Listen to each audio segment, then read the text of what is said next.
Hello Harry Movie Club, it's me Jenny, and this week's movie was Austin Powers' International Man of Mystery, and my quick review for this is it's definitely a guilty pleasure.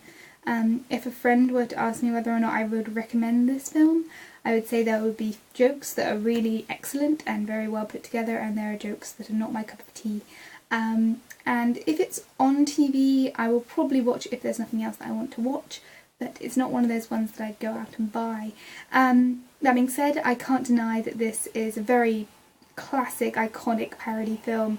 The cultural impact it's had, particularly on the James Bond franchise, is undeniable. The fact that the Pierce Brosnan and the Daniel Craig film creators really had to ground the films after this came out, and really it shone such a bright light on all of the ridiculous, preposterous nature of the James Bond franchise that the next films really had to bring it down to earth, and that's undeniable and very impressive. Similarly, the Austin Powers and Dr. Evil characters are so iconic because they're amalgamations of genre character tropes that they are so identifiable, and I've got to give points to Mike Myers for his creation of these characters that are just so well done, so, as I said, amalgamated iconic characters that you can identify anywhere, and he does such a good job separating those characters. I honestly did not know they were played by the same actor the first couple of times I watched this film, and they're just really well done. They're very entertaining in their own very individual way, and they make a very good sort of, you know, alternative sides of the same coin. Going into more details on the jokes, definitely the poop and generally bodily function jokes, not really my cup of tea, but I did really like, there was the depth of frame visual pun sequences. There's two in particular that are really, really well done, where they've got things like melons, and just the way that they choreographed and timed those sequences, and I've got the feeling there must have been hours worth of outtakes on that just to get those shots perfect. Things like, you know, moving things up and down in frame to cover certain things. It's just so well done, and it's very on the nose but just brilliantly choreographed, and I can't deny how well that is done. My only problem with that sequence is when he's pouring the jugs, and it's very obvious that he's pouring milk all over the saucers and all over the tea tray, and that makes me sad inside. But overall, I really love those jokes. I love all of the jokes that are references directly to the James Bond franchise.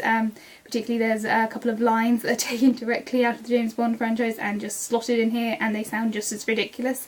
I like the fact that there's just a lot of very light-hearted cultural stereotypes, particularly in the EU meeting room, where they've got just people in international dress for no reason.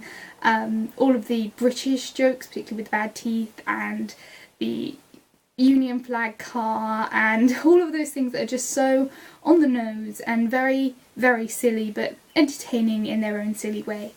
I like the fact that although this is famed for being a James Bond parody, it definitely also feels like a very, very strong parody of the old Avengers series, particularly because it's just so very 60s. In a way, James Bond jumps through time so much, it doesn't necessarily feel like a 60s show or a 60s franchise, but the Avengers is so very 60s, so very 70s, 80s, that it just feels like they've taken a lot of the tropes from there and slotted them into this film as well, which was nice to see, because I think the Avengers series is often forgotten because it was quite ridiculous.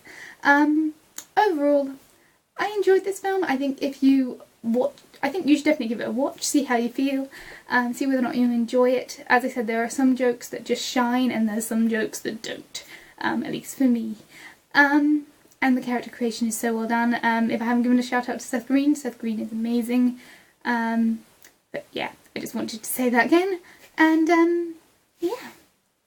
I think that's about all I want to say. I hope you enjoyed the music. I'll just shout out to the music. Music's really funny and well done and just appropriately edited in. And I am really disorganised in terms of my brain space today, but there we go. That's my review. Comment, you know the drill. And I'll see you next week, hopefully with my head screwed on. But, you know, you can only suppose. Bye, guys.